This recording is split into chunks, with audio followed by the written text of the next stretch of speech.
자, 예비군법 진행하겠습니다. 자, 예비군법은 목적도 시험에 나오더라고요. 국가를 방해하기 위해서 예비군의 설치, 조직, 편성, 동원 등에 관한 사항을 정할 목적으로 합니다. 자, 예비군의 설조 편동인데 요거는 한번 짚고 넘어가겠습니다.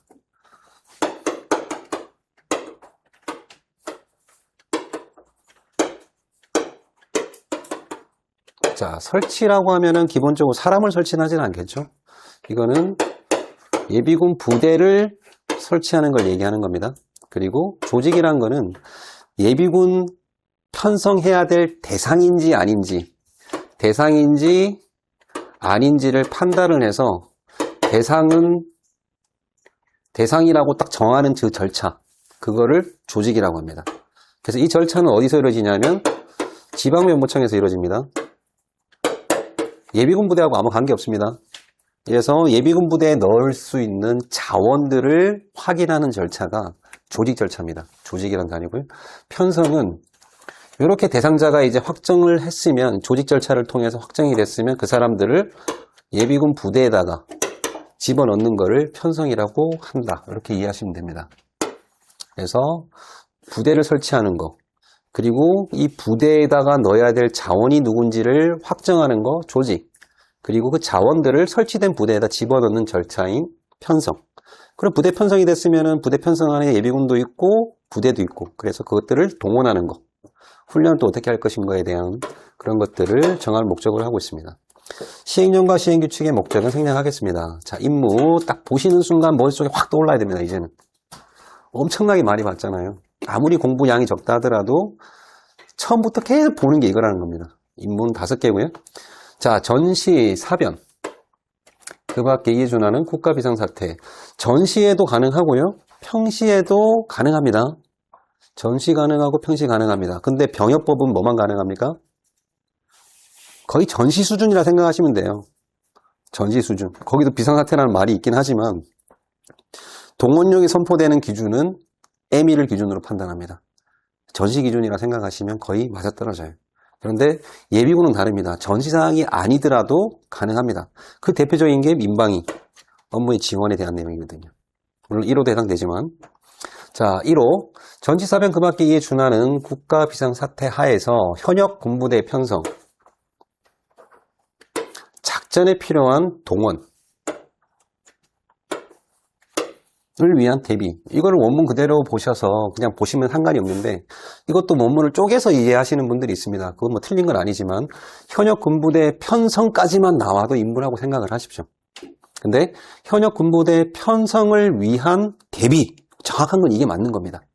하지만 편성까지 나와도 임무 인정, 그리고 작전에 필요한 동원을 위한 대비, 이것도 인정, 이렇게 하십시오. 근데 작전에 필요한 동원, 이거는 인물하고 보기 좀 어렵겠죠, 그죠? 하지만 출제위원 수준에서 보면 여기까지로 탁 잘라서 출제할 가능성도 있다라고 생각하시면 될 것 같습니다. 자, 적도는 반국가단체의 지적을 받아 무기를 지닌 사람, 무장공비라고 합니다. 무장소유하고 구분하셔야 되고요. 반국가단체입니다. 반국가단체는 우리나라가 아닌 단체겠죠, 그죠? 근데 반정부 단체는 우리나라 사람일 수도 있다는 겁니다. 과거에는 반국가 반정부 바꿔서 나온 적도 있거든요. 근데 최근 7년 동안은 그런 적은 없었어요. 네, 무장소유와 무장공비를 바꿔서 나올 수 있습니다. 적도는 무장공비가 침투하거나 침탈 우려가 있는 지역에서 적이나 무장공비의 소멸. 자, 무장소유는 기본적으로 대한민국 국민입니다. 무장소유가 있거나 소유의 우려가 있는 지역에서 무장소유의 진압. 대한민국 국민이기 때문에 소멸시키는 게 아니고 진압을 원칙으로 합니다. 다만 조건은 경찰력만으로 그 소유를 진압하거나 대처할 수 없는 경우만 해당됩니다. 이 만자가 있기 때문에 둘 다 나와야 되고요. 한 개가 출제돼서 빠져서 나왔을 때는 이 만자가 들어가면 틀린 겁니다. 만약에 한 개를 생략해서 기술한다 그러면 가로로 넣지 않겠죠? 앞으로 빼겠죠? 경찰력만으로 그 소유를 진압할 수 없는 상황에서 무장소유가 있는 지역에서의 무장소유의 진압, 이런 식으로 출제가 될 가능성이 높습니다. 자, 2호 및 3호의 지역에서 무장공비 적이고요. 이거는 무장소유입니다. 지역에서 중무병의 경비. 그래서 나중에 무장과 연계를 했을 때 무기를 사용할 수 있습니다. 그런데 최소한도로 무기를 사용하는 것은 사모의 지역, 이렇게 구분해서 사모와 사모의 지역, 중무병, 경비 이렇게 구분을 하셔야 되고요. 그리고 민방위 기본법에 따른 민방위 업무의 지원, 수행 아닙니다. 그리고 민방위 업무의 지원 이렇게 나와도 맞게 풀이하십시오. 기본법 없으면 틀린 거 아닙니까? 라고 생각할 수도 있는데 그건 아니고요. 민방위 업무의 지원 나와도 맞게 풀이하시면 됩니다. 자, 여기에 보면은 사모에 무장 소유가 있거나 무장 소유가 있는 지역에서의 무장 소유의 진압이라고 되어 있고 이 가로 내용 있잖아요. 요거를 생략하면 틀린 겁니다. 그런데 무장에서는 어떻게 되어 있습니까? 예비군이 출동한 경우라고 되어 있습니다. 그 얘기는 이 임무를 다 고려해서 경찰력만으로 소유 진압하거나 대체할 수 없는 경우에 해당됐기 때문에 출동을 시킨 거잖아요. 그래서 예비군이 출동한 경우에 무장 소유가 있는 지역의 무장 소유 진압을 위해서 무기를 사용할 수 있다 이렇게 맞게 풀이하시면 됩니다. 이미 가로에 있는 조건은 충족했기 때문에 출동한 경우라고 나온 겁니다. 시행령 정의. 자, 예비군 자원이란 예비군법 제3조 1항의 본문. 자, 본문 뭐였죠? 예비역 장준부사관, 예비역의 병 8년차까지, 보충역의 병 8년차까지, 병역법 63조의 1항 포함, 그죠? 65조는 제외. 그리고 뭐였습니까? 지원 예비군. 그렇게 해서 거기 본문에 해당되는 예비군 조직 대상자는 자원이라고 합니다. 이렇게 쓰여 있지만 상황형으로 풀 때 평시에 예비군 부대에 편성할 수 있는 대상자가 누군지를 보시면은 자원이라고 생각하시면 맞습니다. 나머지는 비트필 대령, 특수한 상황에서 추가로 편성할 수 있는 사람 이렇게 생각하시면 됩니다. 자, 수행군 부대장이란 법 14조 1항 2형의 28조 1항에 따라 국방부 장관의 권한을 위임받은 군부대장을 말합니다. 장관, 총장 많이 바꿔서 나오고요. 수행군 부대장이란 법 14조의 2항 시행령 28조 2항에 따라 국방부 장관 수행군 부대장의 권한을 위탁받은 경찰서장을 말합니다. 정의는 많이 풀어보셨을 거니까. 자, 예비군의 조직. 상황형으로도 출제하고 원문으로도 많이 출제됩니다. 자, 예비군은 병역법에 따른 다음 각호의 사람. 1번. 대한민국 국민으로서 지원한 사람 중에 선발된 사람. 2번. 이 사람들이 예비군 자원입니다. 예비군 자원. 그래서 직장 예비군 기준으로 했을 때 예비군 자원이 1년 동안 부족한 경우, 초과된 경우 여기에 해당되는 사람을 얘기하는 겁니다. 추가로 편성할 수 있는 사람을 얘기하는 게 아니고요. 그래서 예비역의 장준 부사관, 현역 또는 상근 예비역의 복무를 마친 사람으로서 복무를 마친 날의 다음 날부터 8년이 되는 해에 12월 30일까지 기간에 있는 예비역의 병, 사회복무요원, 국제협력봉사요원 이런 거 다 없어졌습니다. 이거 개정을 안 한 겁니다. 예체요원, 보건의사, 전담의사, 국제협력의사 다 없어졌습니다. 다 없어졌습니다. 공익법무관, 공정방위 수의사 마친 것을 포함, 전문연구요원, 산업기능요원 본무를 마친 사람. 배법 63조의 2항은 포함입니다. 장일 6단에 해당되는 변협법 사회복무요원으로서 보충력이 편입되거나 소집이 해되는 사람을 포함합니다. 이 사람으로서 복무를 마친 날의 다음 날부터 8년이 되는 12월 30일까지에 있는 보충력의 병도 예비군 자원입니다. 다시 올라가서 그리고 지원하여 선발된 사람도 조직합니다. 다만 국가 비상사태 등 특별히 필요한 경우로서 대통령령으로 정하는 경우에는 2호, 3호, 날랄 8에 해당되는 예비역 보충력의 병, 그 기간이 지난 예비역 보충력의 병도 예비군에 조직할 수 있습니다. 가끔 이제 오해하시는 분들이 있는데 예비군 조직 8년차 끝나면 이 사람들 예비역 아니고 보충력 아닌가요? 라고 생각할 수 있는데 우리 병역법 공부했잖아요. 역종이 병사의 경우에는 몇 세까지 부과됩니까? 40세까지 계속 역종이 부여됩니다. 그리고 41세가 되면 면역이 됩니다. 면역이라는 것은 그 역종을 그대로 놔둔 상태에서 의무를 부과하지 않는 걸 얘기하는 거고요. 역종이 살아있는 상태에서 의무를 부과할 수 있는 상태가 되면은 전시특례 기준으로 45세까지 부과할 수 있는 겁니다. 역종이 사라지는 건 아닙니다. 면역이라는 건. 그렇게 이해하시고요. 2항. 제1항에도 불구하고 병역법 65조의 1항. 자, 65조 1항은 기억하셔야 됩니다.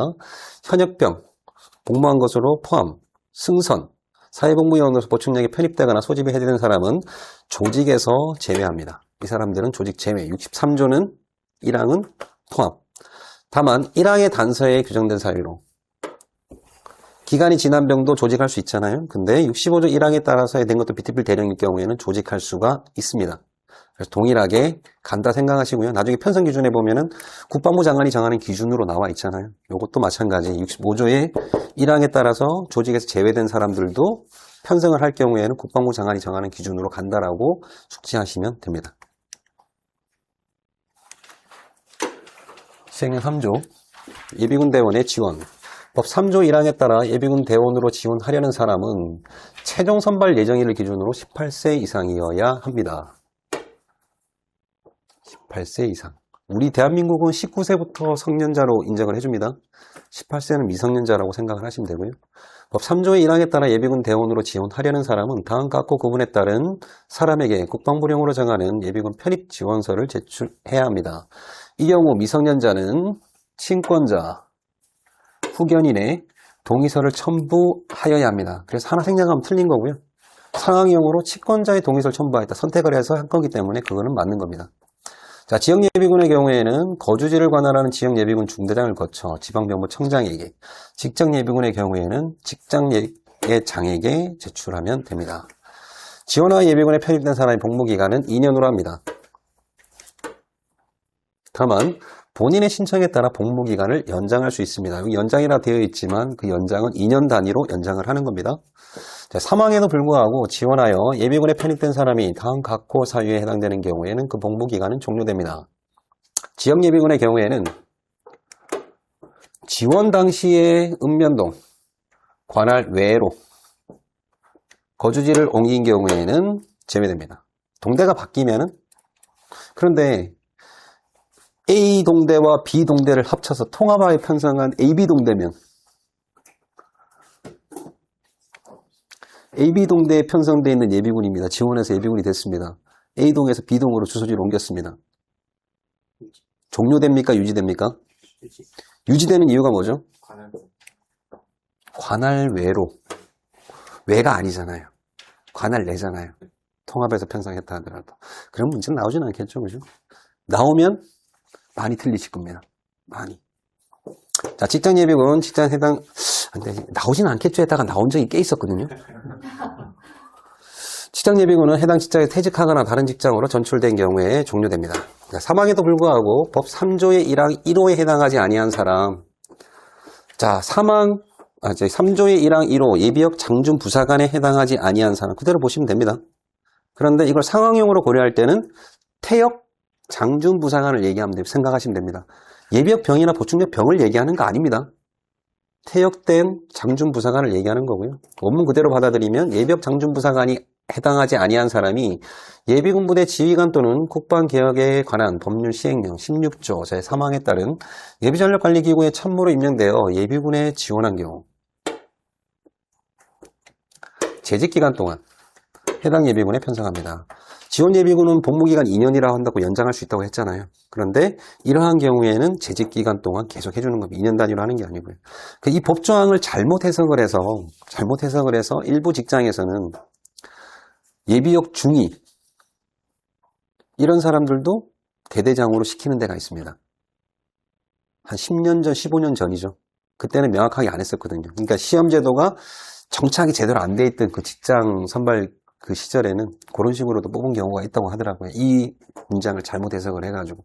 하다못해 보충력의 병, 예비역의 병도 삼성전자에 참모로 임용돼서 인용하는 사람들도 있습니다.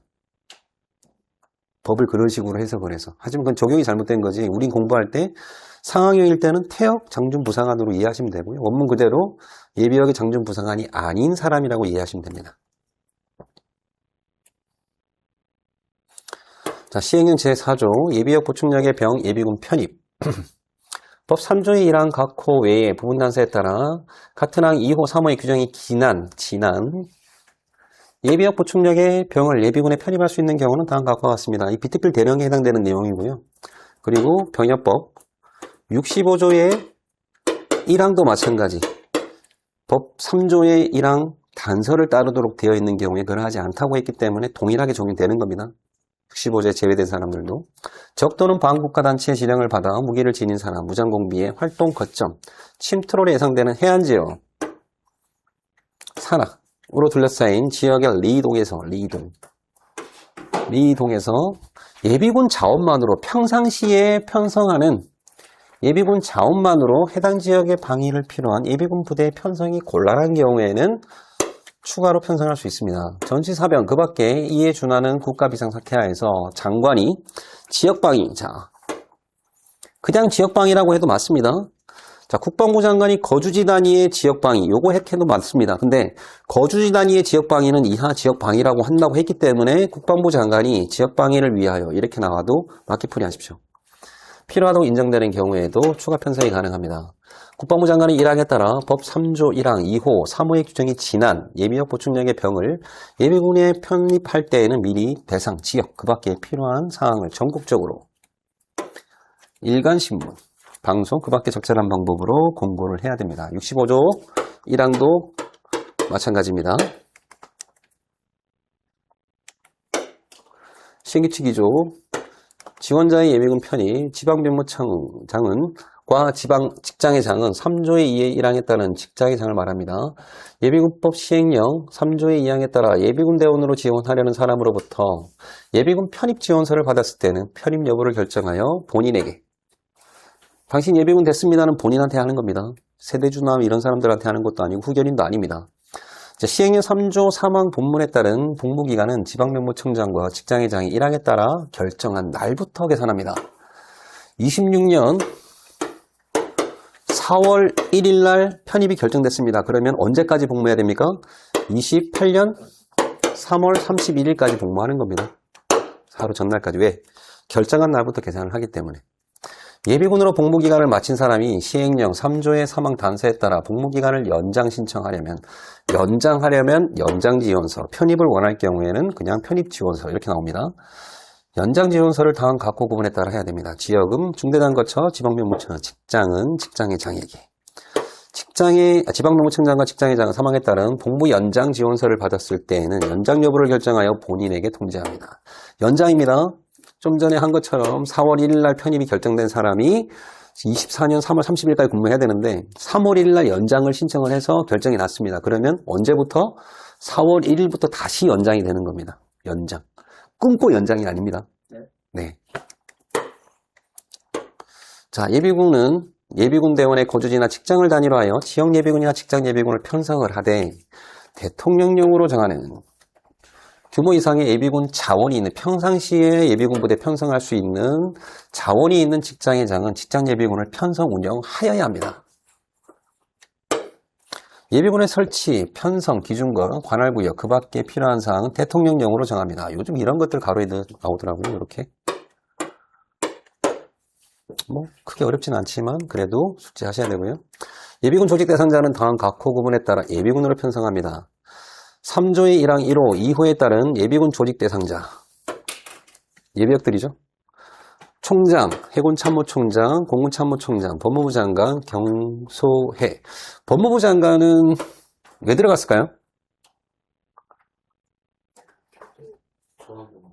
개정을 안 해서 들어간 거예요. 대체역이 지금 하고 있는 게 그 교도소에서 대체복무하고 있잖아요. 예전에는 대체복무, 그러니까 의무경찰처럼 의무교도원이 있었습니다. 그때 당시에 있던 법무부 장관인데 아직까지 있는 겁니다. 이 법무부 장관이 왜 있는지는 국방부의 담당자들도 모르기 때문에 그냥 방치하고 있는 겁니다. 맞게 풀이하세요. 고민하지 마시고요. 경소해 등이 소속 군 또는 기관에서 복무를 마친 예비군 조직대상자 병무청장에 통보한 후 그 거주지를 관할하는 지병병무청장에게 편성합니다.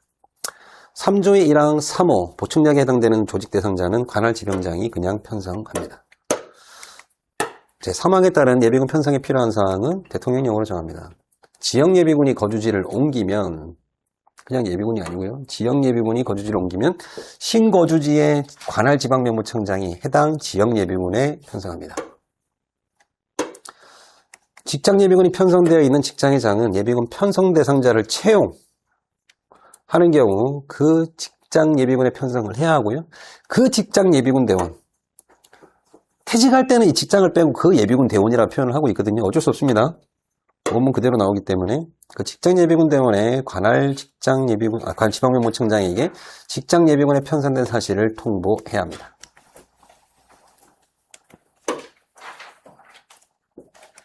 직장 예비군이 편성되어 있는 직장의 장은 그 직장 예비군 대원이 퇴직, 전출 등의 사유로 급증 편성에서 제외된 경우에는 그냥 예비군 대원입니다.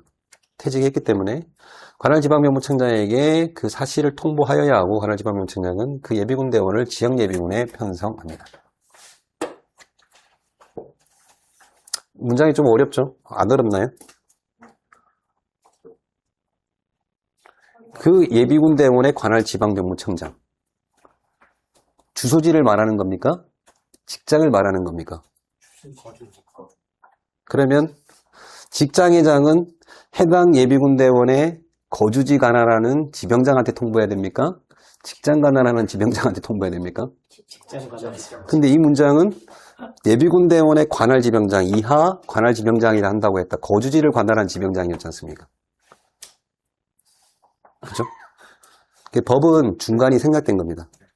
그 중간을 어디서 넣어줬냐면 시행령에서 넣어줬습니다. 시행령에서. 법은 이렇게 되어 있고 시행령은 직장 관할, 거주지 관할 구분되어 있다라고 공부하셔야 됩니다. 어쩔 수 없습니다. 예비군의 편성 및 자원 관리를 위한 예비군 편성 카드 명부의 작성, 관리, 송부 등에 필요한 사항은 대통령령으로 정합니다. 74회 때 이거 가로 나왔고 76회 때 이거 가로 나왔고 예전에는 이런 걸 가로 냈는데 참 너무 쉽게 내다 보니까 이런 것까지 가로 내기 시작하는 것 같아요. 근데 문제는 어렵게 나오진 않았어요. 자, 관할지방병무청장은 직장예비군이 그 편성 기준을 위반하여 운용되는 등 대통령령으로 정하는 사유가 해당되는 경우에 그 직장장에게 해체하도록 명할 수 있습니다. 오늘 시험 문제 나왔던 거죠. 자, 5조 예비군의 편성. 법 3조의 2, 1항에서 대통령령으로 정하는 규모 이상의 자원이 있는 직장. 다음 각호의 직장을 말합니다. 중대 규모. 중대 몇 명? 81명. 이상의 예비군 자원이 있으면 그냥 편성해야 됩니다. 일반 직장은 보류자가 있는지 없는지 고려하지 않습니다. 그냥 자원만 고려를 해서 81명 넘으면 편성해야 되고요. 통합방위법 21조의 사항에 따라 국방부 장관이 지정하는 국가중요시설 중 분대 규모 이상의 예비군 자원이 있는 직장. 자, 분대 규모는 몇 명? 다만 법 5조 1항 단속 또는 법 6조 3항에 따라 동원 또는 훈련이 보류된 자를 제외한 예비군 자원이 9명 미만인 직장은 제외합니다. 이거는 상황형으로 나왔을 때 편성했다 그러면 무조건 틀리게 풀이셔야 됩니다. 제가 이것 때문에 당했거든요. 갑자기 똑똑해져가지고 본고사 때. 공부 잘했는데 본고사 때 더 똑똑해진 겁니다. 출제위원의 수준을 뛰어넘다 보니까 출제위원들이 제가 얘기하는 걸 이해를 못하더라고요. 그래서 전 틀렸습니다. 그리고 저랑 같이 공부한 애들이 그러더라고요. 선배님 틀릴 줄 알았다고. 인정합니다. 그래서 상황형으로 나오면 그냥 그거 하십시오. 자, 여기서 약간 헷갈리시는 분들이 가끔 있어서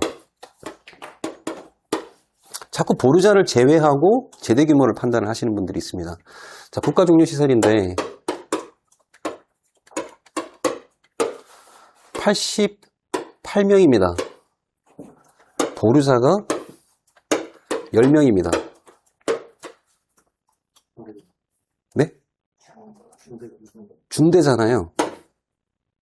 자꾸 10명을 빼세요. 10명을 빼서 78명으로 중대를 편성했다? X라고 생각을 하시더라는 거죠. 그럼 제가 반대로 여쭤볼게요. 보류자 10명은 누가 관리하죠? 중대, 우리 예비군 부대 편성 안 하면 얘네들은 어디가 있는 애들이죠? 좋습니다. 그분 말씀대로 소대로 편성을 했습니다. 78명이라서 소대를 편성했습니다. 그럼 10명 어떡할 거예요? 우리 예비군 부대 편성 안 할 거예요? 쫓아낼 거야? 보류자라고? 보류자 누가 조치하죠? 훈령에서는 예비군 지휘관이 하게 돼 있잖아요. 예비군법은 수행군 부대장 하게 돼 있지만 보류 조치해줘야 될 거 아니에요. 훈련을 부과하고 보류 조치해줘야 되잖아요. 그런데 우리 부대 편성 안 하면 어떻게 보류 조치를 해줘요? 그럼 부대 편성할 때는 편성을 한다는 얘기잖아요. 그러면 자원이 몇 명인 겁니까? 정의에서도 나왔잖아요. 자원이 뭐였죠? 예비역 장군 부사관, 날날 8의 예비역병, 날날 8의 보충력의 병이잖아요. 그게 자원이잖아요. 자원을 기준으로 편성하는 거지 거기 보류자 고려하는 말이 있습니까? 어디에도 없어요. 그래서 규모를 판단할 때는 보류자 고려하지 않습니다. 언제 보류자를 고려하냐? 국가중요시설에 보류자를 빼고 9명 미만인지를 판단할 때 보는 겁니다. 국가중요시설인데 88명입니다. 그런데 보류자가 80명입니다. 편성해야 됩니까?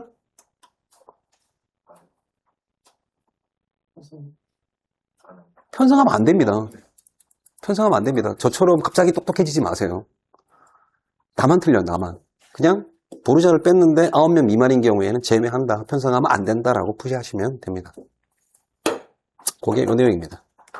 자, 지역예비군은 거주지를 단위로 하여 연대, 대대, 지역대, 중대, 분대까지 편성을 하며 다음 각호 기준에 따라 부대를 설치합니다. 다만 예비군 자원, 작전지역의 여건을 고려해서 장관이 정하는 기준에 따라 부대를 통합, 분리 설치할 수 있습니다. 연대, 대대, 지역대 특자시 시군자치구 단위로 설치합니다. 다만 국방부 장관이 필요하다고 인정하는 경우에만 설치합니다. 조직훈련에 지역대는 편성한다라고 들어갔습니다. 기동대하고, 그죠? 국방부 장관이 필요하다고 인정했기 때문에 훈련에 넣어준 겁니다. 그리고 이거를 생략했다고 틀린 게 아닙니다. 근데 본문에 나와 있는 요거랑 바꿔치기 하면 틀린 거다. 그거는 기억을 해 두십시오. 생략의 원칙에서 말씀드렸습니다. 다만 생략돼서 틀린 경우는 없습니다. 자, 중대는 읍면동 단위로 하고요. 소대와 분대는 통리 단위로 편성합니다. 자, 이항에도 불구하고 다른 지역에 예비군 자원이 부족하거나 그 밖에 불가피한 사유가 있는 경우에는 법 3조 1항의 1호에 해당하는 예비군 대원을 시군구 내에 인접부대로 편성할 수 있습니다. 시군구 내만 보시면 안 됩니다. 인접부대로 같이 고려하셔야 됩니다.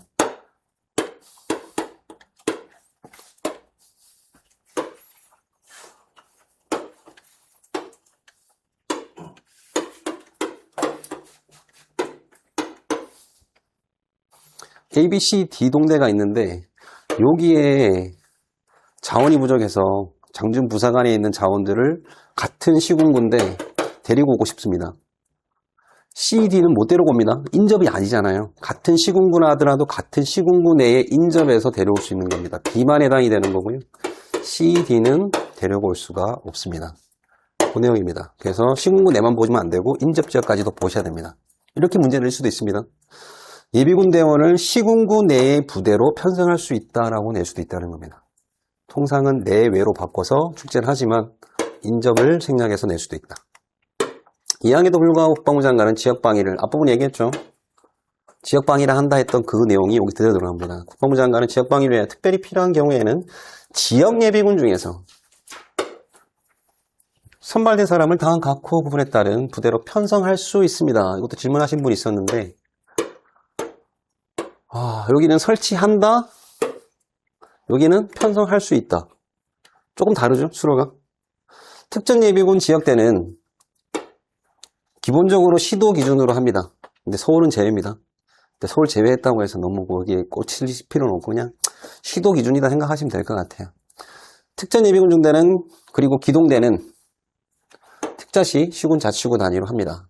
자, 타격대는 읍면동 단위로 합니다. 그래서 두 개는 조직훈련에도 들어가 있지만 타격대는 지금 거의 운영 안 하고 있습니다. 기동대가 다 임무 수행하고 있고요.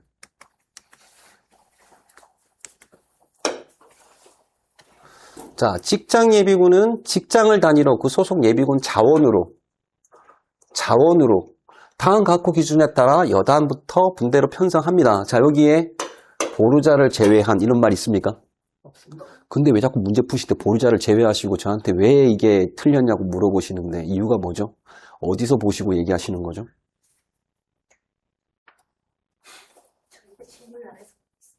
질문하셔야 됩니다. 지금 제가 비난하는 게 아니고 실제로 본고사에서 그런 실수를 할 수 있기 때문에 강조를 하는 겁니다.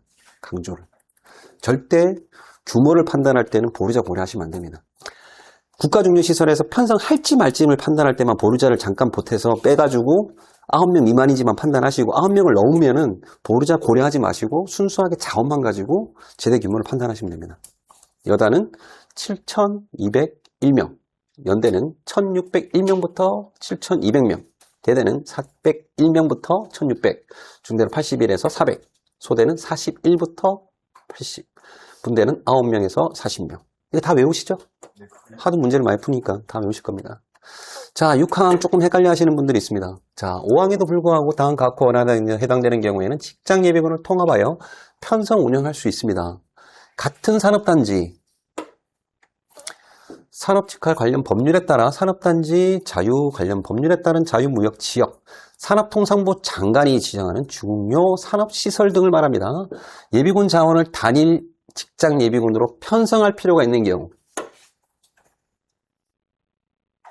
통합하여 편성 운영할 수 있습니다. 같은 건물이나 구내에 예비군 자원을 단일 직장 예비군으로 통합하여 편성할 필요가 있는 경우 원문 그대로 보셔야 됩니다. 편성할 필요가 있는 경우, 편성할 수 있다 맞고요. 운영할 수 있다는 틀린 겁니다. 원문 그대로 보셔야 됩니다. 편성, 운영 같이 나온 건 상관없어요. 원문 그대로니까. 같은 직장 또는 같은 계열의 직장이 같은 지역, 시, 군 기준입니다. 광역시의 기준은 제외라고 되어 있는데 결국은 시를 기준으로 판단했기 때문에 군을 하는 건 중복되니까 그 표현을 빼버린 겁니다. 그러니까 도 단위를 제외하고는 다 된다는 거죠. 그런데 지금 하나 문제가 생겼습니다. 아니요, 대전특별시, 대충특별시. 어떡하죠, 이제? 대전과 충남시에 있는 두 개의 직장 같은 경우에는 이제 하나로 편성할 수가 있는 상태가 돼버립니다. 대충으로 지을지 대전특별시로 이제 가는 걸로 방향이 정해진 것 같더라고요. 제가 건양대 있었잖아요. 건양대 본원이 논산에 있었고, 충남 논산시에 있었고, 그 다음에 의과대가 대전에 있었거든요. 이게 시도가 다르기 때문에 분리를 했었습니다. 대충특별시가 되면 두 대대장님 중 한 분은 나가셔야 됩니다. 지금 그런 문제가, 거기는 지금 배르고 있거든요. 통합하고 싶어서. 법제가 이렇게 바뀌어버리면 가능성이 높습니다. 좀 아쉬운 부분이지만, 어쩌겠습니까? 어쨌든, 시, 군 기준으로 합니다. 직장 단위로 편성되어 있는 직장을 수행군 부대장이 관할하는 구역 단위로 통합하여 운용할 필요가 있는 경우, 편성이 아니고 운영입니다. 수행군 부대장이 편성할 수는 없잖아요. 직장 단위 편성하는 거니까. 그러니까 수행군 부대장은 같은 수행군 부대장을 얘기하는 겁니다. 다른 수행군 부대장이 통합할 수는 없으니까요. 직장 예비군이 설치된 지역의 지리적 조건이나 예비군 자원에 따라 특별히 필요한 경우, 해당 지역의 지역 예비군을 직장에, 왜냐하면 직장 예비군의 통합 편성이기 때문에 직장을 지역에 넣는 건 통합 편성이 아닙니다. 지역을 직장에 넣는, 편입하게 할 필요가 있는 경우에 통합하여 편성 운영할 수 있습니다. 그래서 원문에 나와 있는 편성 운영이 같이 나오면 맞게 풀이하시고요. 만약에 생략돼서 나왔을 때 엇갈린 건 틀리게 푸시면 됩니다. 그리고 단서에 1호 및 4호에 해당되는 산업단지의 내용이고요. 요거는 지역을 직장예비군에 편성하는 경우 국방부령으로 정하는 바에 따라 편성하여야 합니다. 수로가 앞부분에 할 수 있다, 하여야 한다 되어 있는데 기출에서는 국방부령으로 정하는 바에 따라 통합하여 편성, 운용할 수 있다라고 맞게 출제됐습니다. 만약에 거기에 수로가 하여야 한다고 되어 있다 하더라도 맞게 풀이하셔도 무방합니다. 고민하지 마십시오. 대통령령이 틀린 것뿐입니다. 7항 제5항에도 불구하고 국방부 장관은 필요하다고 인정되는 경우에는 항구, 포구의 지구별 수산업 협동조합 또는 업종별 수산업 협동조합을 단위로 하여 지구별 수산업 협동조합, 업종별 협동조합 직원, 해당 항구, 포구에 거주하는 어선의 선주, 승선원, 뒤에 승무원도 나오죠. 선원이나 그 밖의 어업을 생업으로 승선하는 사람을 말합니다. 자, 승선원으로 직장예비군, 어민예비군을 편성할 수 있습니다. 지금 동그라미 친 것들이 주로 오답으로 나오는 것들이라 생각하시면 되고요. 이 경우 같은 항구 포구에 여러 개의 지구별 협동조합, 수산업 협동조합이 있을 때에는 이를 통합하여 편성 운영하며 대상 인원이 많은 지구별 수산업 협동조합 또는 업종별 수산업 협동조합의 장을 직장회장으로 합니다. 어민예비군이었고요. 예비군은 국방부령으로 정하는 바에 따라 예비군 대원이 예비군 조직 대상자로 된 해를 기준으로 연차별 구분에 따라 편성합니다. 예비군 대원이 된 해를 기준으로 한다고 했지만 25년 12월 31일 날 된 사람은 몇 년 차? 26년 1월 1일부로 몇 년 차가 됩니까? 근데 12월 31일은 전역할 때 그 사람의 역종이 뭐죠? 현역이잖아요. 그러니까 0년차 없이 바로 1년차로 가는 겁니다. 어쩔 수 없어요. 그건 그대로 받아들이셔야 됩니다. 자, 직장예비군을 편성한 직장회장은 예비군 부대의 지휘관이 예비군 대원을 쉽게 지휘 통솔하고 예비군 대원의 관리 운영에 전념할 수 있도록 예비군 부대 지휘관에게 적정한 직급, 직책을 부여합니다. 오늘 이거 나왔었나요? 이거 가로 나왔던 것 같은데? 이거 아닌가? 그거 안에 깔렸나요? 아, 임무에서 나왔구나. 임무에서. 부대인지 대원인지 헷갈리지 않으셨나요? 분명히 둘 중에 하나는 답인데 대원이라고 확정지으면 이게 답이고 부대로 확정지으면 이게 답인데 그렇게 문제 만든 거 맞습니다. 그래서 대원 부대 잘 구분해서 문제 푸시면 돼요. 예비군부대 지휘관의 선발, 임면, 자격 기준 등에 필요한 사항 국방부령으로 정합니다.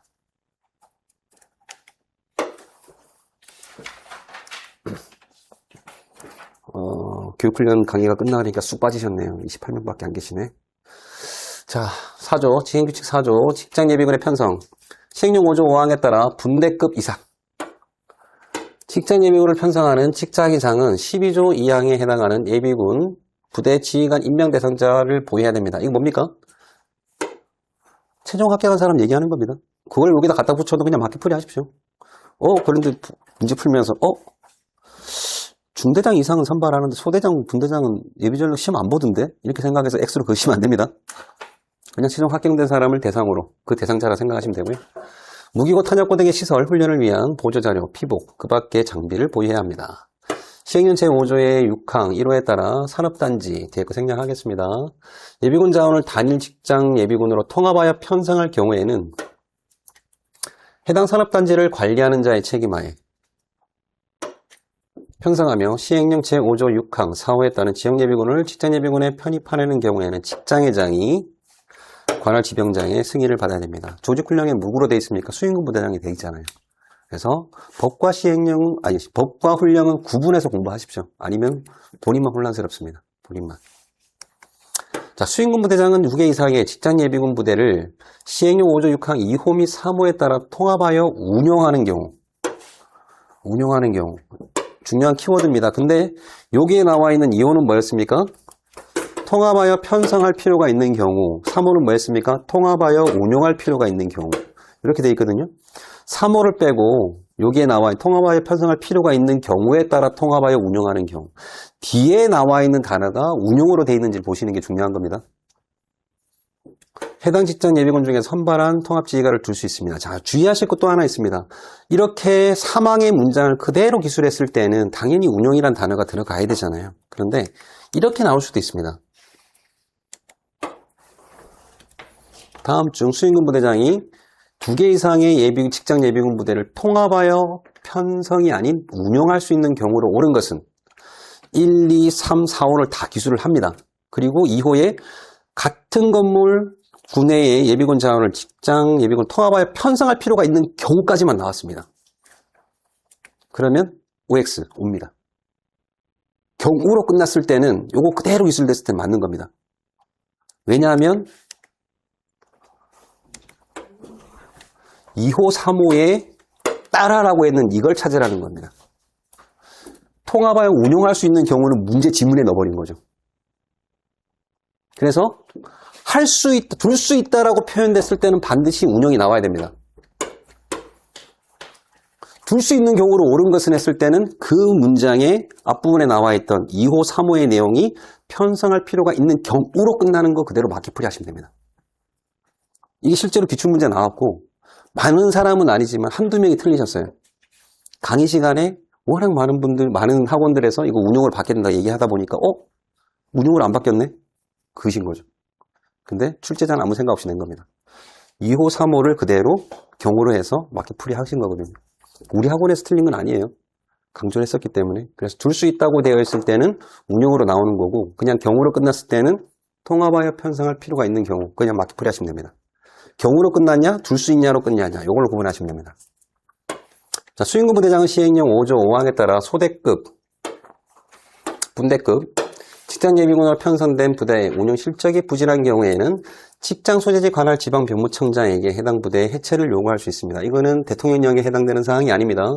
수행군 부대장으로부터 해체를 요구받은 지방병무청장은 해당 직장장으로 하여금 지체 없이 해체하도록 조치를 해야 됩니다. 그러니까 해체할 수 있는 사유는 전체적으로 4개지만 대통령령으로 정하는 거 3가지, 수행군 부대가 요구할 수 있는 거 4가지, 직장장이 요구할 수 있는 거는 1가지밖에 없습니다. 뭡니까? 자원이 1년 이상 부족한 경우. 그거밖에 없습니다. 사항에 따라 직장 예비군을 해체한 직장의 장은 해체한 날부터 3일 이내 그 결과를 직장 소재지 관할 지방정보청장에게 통보를 해야 하며 해체한 날부터 1년이 경과하지 아니하면 그 직장에 직장 예비군을 다시 편성할 수 없습니다. 자, 이 조항이 지금 조직훈령에 그대로 들어간 겁니다. 뭘 빼고? 요거 빼고. 사항에 따라 빼버리니까 어떻게 됩니까? 중대가 해체가 되든 대대가 해체가 되든 1년 이내 재편성할 수가 없는 겁니다. 훈령이 잘못 만들어진 거예요. 법이 우선인데. 하지만 법에서는 분소대만 해당됩니다. 하지만 요거 빼고 출제되더라도 분소대란 말이 없고 사항에 따라는 말이 없어도 그냥 맞게풀이 하셔야 됩니다. 조직훈령에 그렇게 반영할 정도로 동원 신분을 하는 사람들은 구분을 안 하고 있어요. 출제원이라 구분하겠습니까? 동원 실무자들인데 똑같이 출제할 가능성이 없습니다. 조항 빼고. 그럴 때는 그냥 맞게풀이 하십시오. 요거는 생각하겠습니다. 빠른가요? 조금 빨리 진행한다는 느낌이 좀 드는데 디테일한 거를 다 빼서 그런 것 같아요. 특별히 설명할 게 없어서. 그리고 눈빛들이 다 알고 계신 거예요. 왜 좀 뭘 알고 다 알고 있는데 이런 눈빛이나. 자, 선박에 대한 예비군의 편성. 자, 이거는 사지선답용으로 내기도 좋고 가로형으로 나오기도 좋고 내잔이 전체를 내야 되고 안 내잔이 그냥 좀 찜찜한 그런 파트입니다. 저도 모의고사 낼 때 이거를 8회차까지 2번을 내면 좀 많은 것 같은 느낌이 들고 한 번을 내면 너무 적다는 느낌이 들고 그래서 두 가지 형태로 내거든요. 한 개는 사지선답에 한 번 내고 한 개는 가로형으로 내고 그렇게 반복해서 내고 있습니다. 다시 한번 출제될 가능성이 꽤 높아요. 출제 빈도도 꽤 높고요. 자, 어선단을 이루어 출어하는 경우 그 출어 기간 중 승선한 예비군 대원 통합하여 어선단 예비군을 편성 운영할 수 있습니다. 이건 뭐 타당합니다. 자, 연해를 항해하는 원해 아닙니다. 우리 대한민국 영해에 있는 원해, 연해 항해하는 여객선 가능합니다. 여객선, 화물선 가능합니다. 장관이 정하는 선박 가능합니다. 경우에는 항해 중에 승무원으로 선박 예비군을 편성 운영할 수 있습니다. 승무원, 예비군 자원도 아닌데 편성할 수 있습니까? 그런 내용은 아니겠죠. 그냥 원문 그대로 받아들이십시오. 예비군 대원, 자원에 해당되는 승무원이겠죠. 근데 그런 말은 빠져있고 승무원 돼 있거든요. 앞에 승선원도 마찬가지잖아요. 승선원도 거기 예비군 자원인 승선원 안 써 있었잖아요. 예비군 자원인 직원이라 써 있었습니까? 예비군 자원인 선주란 말이 있었습니까? 없었잖아요. 우리 맞게 풀고 있잖아요. 똑같이 맞게 풀이하십시오. 1항 또는 2항에 따라 어선단 예비군, 선박 예비군에 편성된 사람이 기항했을 때는 소속 지역, 직장 예비군에 복귀합니다. 그러니까 결국 예비군 대원이었다는 얘기잖아요. 원래 소속이 있었으니까. 어선단 예비군, 선박 예비군은 그 예비군 간의, 선박이 아니고요. 예비군 간의 식별을 용이하게 하기 위해서 표지, 신호를 미리 약정하고 고기잡이 또는 항해 중, 위에는 출어 중이라 되어 있었습니다. 고기잡이, 출어, 글자가 다르잖아요. 개념은 같지만. 바꿔놓으면 틀린 겁니다. 글자 구분하셔야 됩니다. 밑에는 고기잡이 또는 항해 중 어선단장이나 지정된 지휘자의 지휘 통제를 받아야 합니다. 같이 똑같이 그냥 여기 출어 기간 딱 써주면 좋았을 텐데. 그죠? 출어 중. 근데 고기잡이. 왜 그랬을까? 넘어가겠습니다. 예비군 편성 기준. 시행령 제5조의 8항에 따른 예비군의 연차별 편성은 다음 각호 기준에 따릅니다. 법 3조의 1항 1호에 따른 예비역 장준 부사관 본인의 지원에 의하지 아니하고 임용된 부사관은 제외합니다. 이 제외라는 가로이기 때문에 기본적으로 생략하면 안 됩니다. 생략하면 틀린 겁니다. 그런데 가나다라고 가나다라 이런 식으로 기술되어 있거나 1, 2, 3으로 기술되어 있을 때 예를 들어 사지선다병에 1, 2로 기술되어 있는데 여기에 장, 준, 부를 기술을 해놓고 지원에 의하지 않은 부사관을 제외한다는 표현이 없고 여기다가 뿌려놓은 겁니다. 지원에 의하여 지원에 의하지 아니하고 임용된 부사관이라고 되면 뭐라고 됩니까? 여기는 제외했다는 말이 없더라도 여기 풀어놨기 때문에 그때는 맞게 풀이하셔도 됩니다. 그런데 이게 없는 상태에서 제외가 빠져버렸잖아요. 이건 틀린 겁니다. 그렇게 구분해서 푸시면 되고요. 실제로 기출에서 그렇게 나왔습니다. 가나다로 박스형 문제로. 군복무를 마친 날이 속하는 해를 해당 연도차로 하고 그 다음 해를 1년차로 하여 순차적으로 연차를 구분하여 편성. 다만 군복무를 마치지 아니한 예비역인 부사관은 국방부 장관이 정하는 연차별 편성 기준에 따라 편성합니다. 이거 없습니다. 지금은 없습니다. 2년 전에 병무청 행정규칙에서 싹 빠진 인원입니다. 예전에 무슨 교육 관련된 교사를 대신하는 소위 하사 이런 애들이 있었거든요.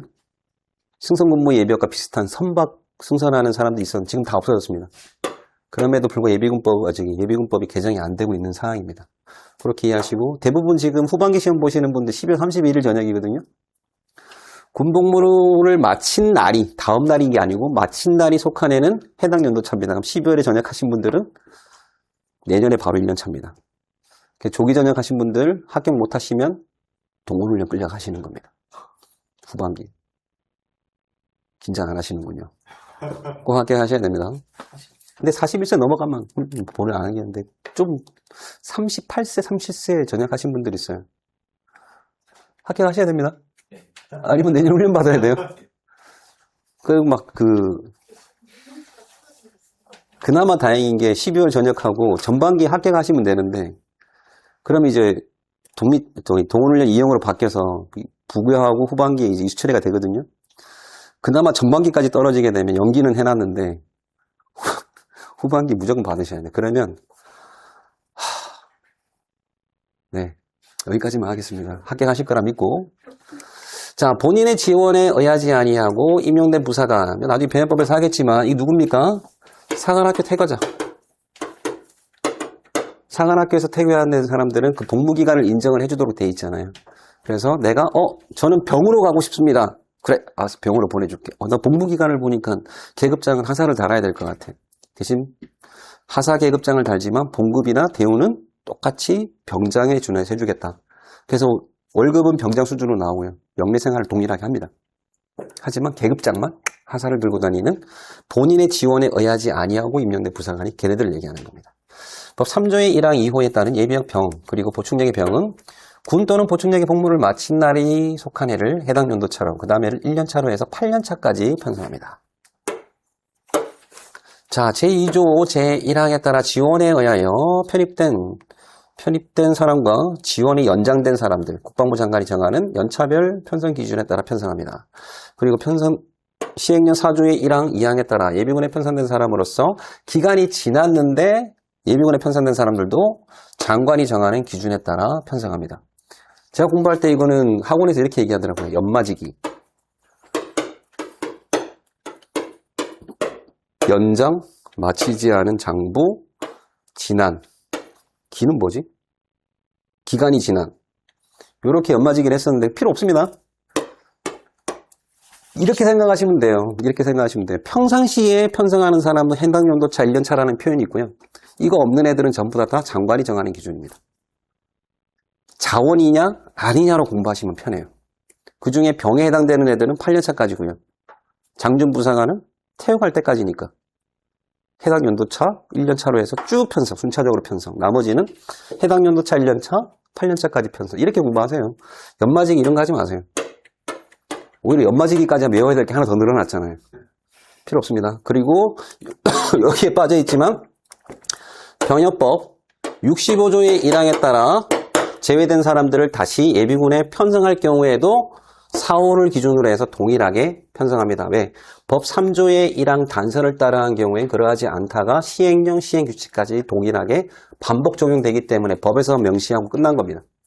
시행령과 시행규칙에 그 반복 편성할 필요는 없거든요. 자, 법 3조의 2에 따라 지방명무청장이 지역예비군을 편성하는 경우에 수행군부대장과 협의를 거쳐 편성을 하고 직장의장이 직장예비군을 편성하는 경우에는 지방명무청장이 수행군부대장과 협의하여 작성 통보하는 편성 계획에 따라 편성합니다. 결국은 직장의장이 요구를 했지만 수행군부대장과 협의를 거쳐서 편성을 하도록 되어 있습니다. 직장예비군의 편성 승인, 여기는 휴식하셨다가